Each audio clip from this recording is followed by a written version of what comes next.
7 strategies to train kids this Ramadan. The Prophet Muhammad said, "No father has given a greater gift to his children than good moral training." Tirmizi. Peace and blessings of God be upon the Prophet. The many aspects of Ramadan, fasting, prayers, moral values, charity, Quran, family, Eid, provide a valuable opportunity to train kids. Whether they are your own kids or kids you teach, educating or training is not an automatic or easy process. Children do not bring empty minds and fill them with what we say. Training requires effort, energy, and a few techniques to take off. Here are some training tips and techniques to transform your children's minds and memories this Ramadan.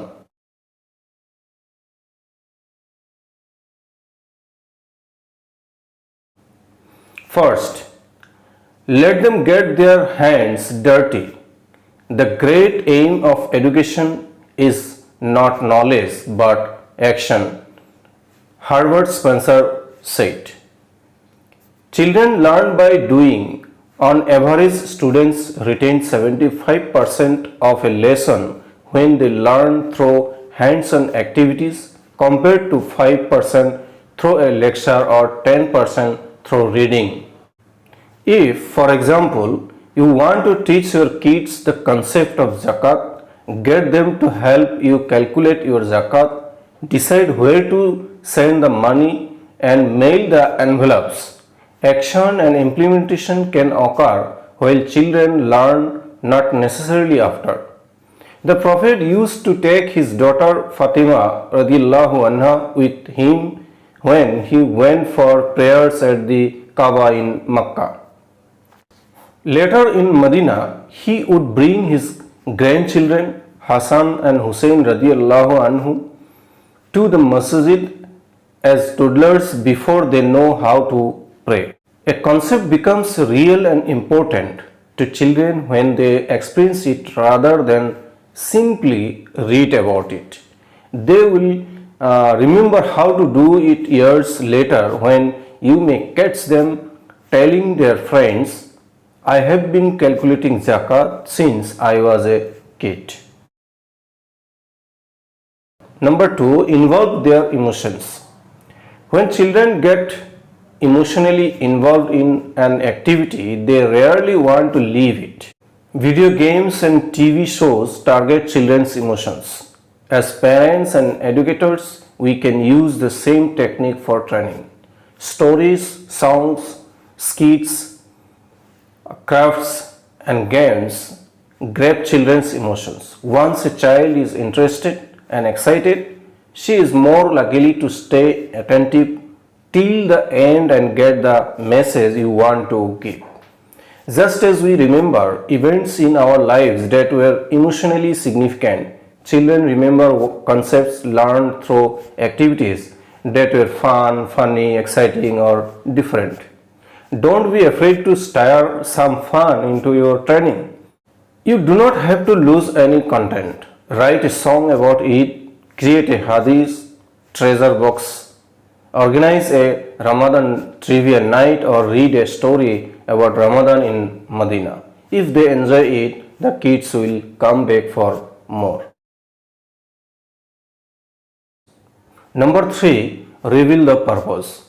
We often hear students complain, "Why do we have to do this?" or "This maths exercise is pointless."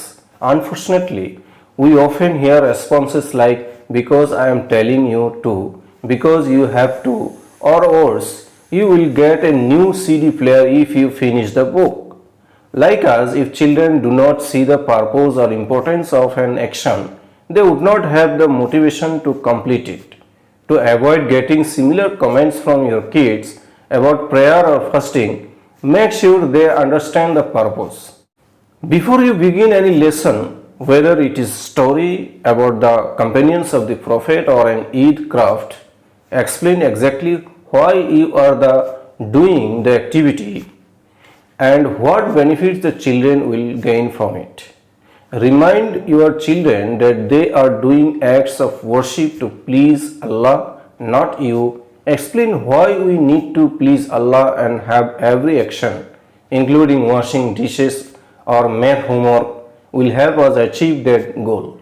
If children are praying only to please you, when you leave, their motivation and prayers will disappear. If children are motivated to fast Ramadan or complete the Quran for a material incentive like a CD player, they may never develop a love of Allah or an intrinsic desire to perform the action.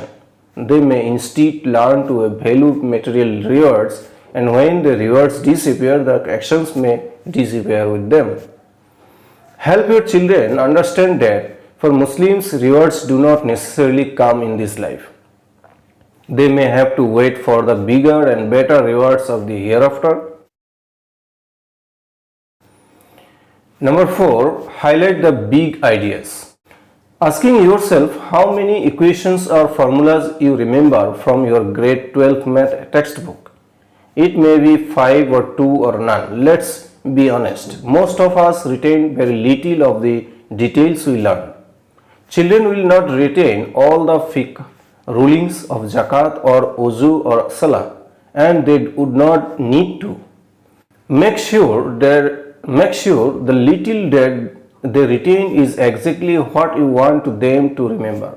Focus on the big ideas such as the awareness that Allah is watching us, that we get our rulings from the Quran and the Sunnah, that prayer is a means of self-purification, etc.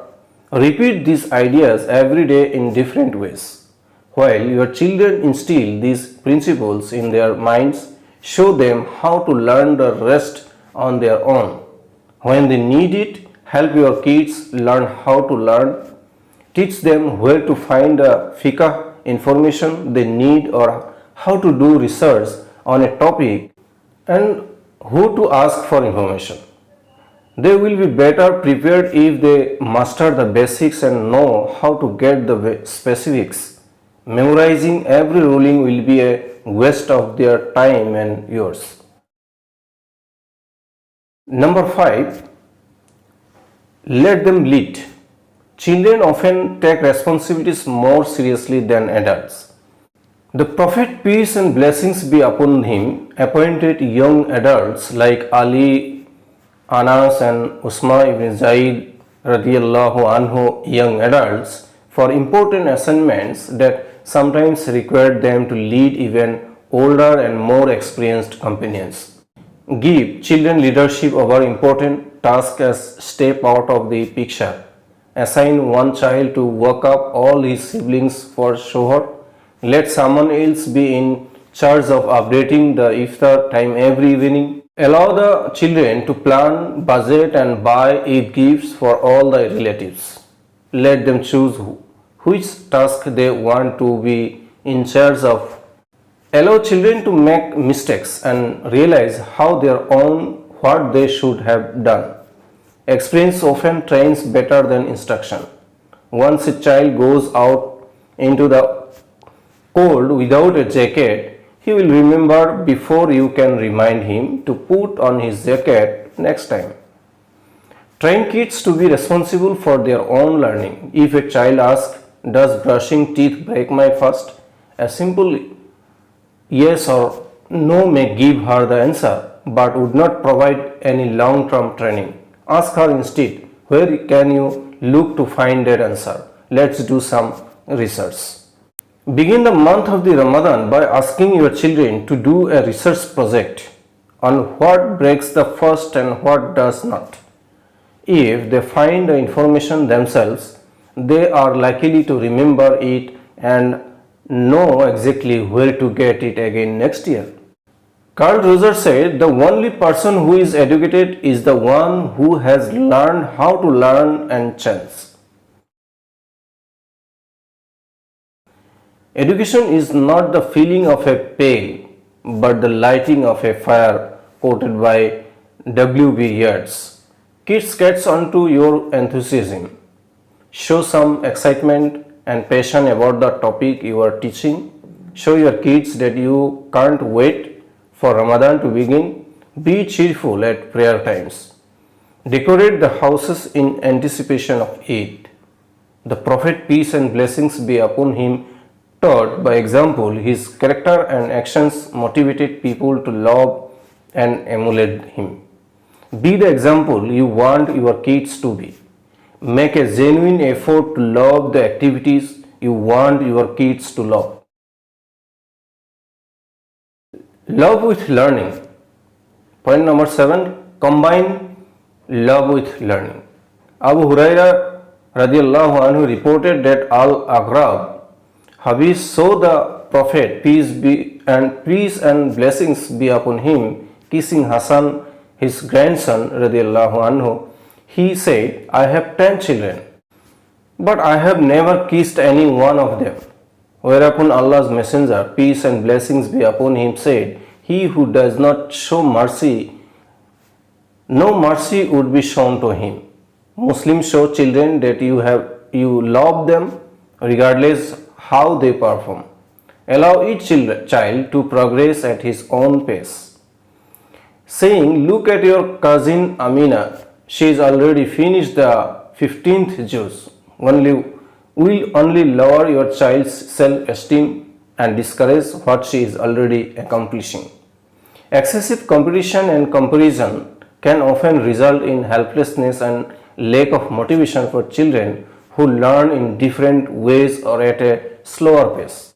Allow children to judge their own progress and compare themselves to their former level rather than that of others.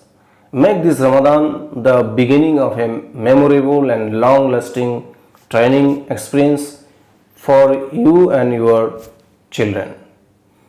Please subscribe my YouTube channel Safiul Islams and do not forget to like, share and bell the icon.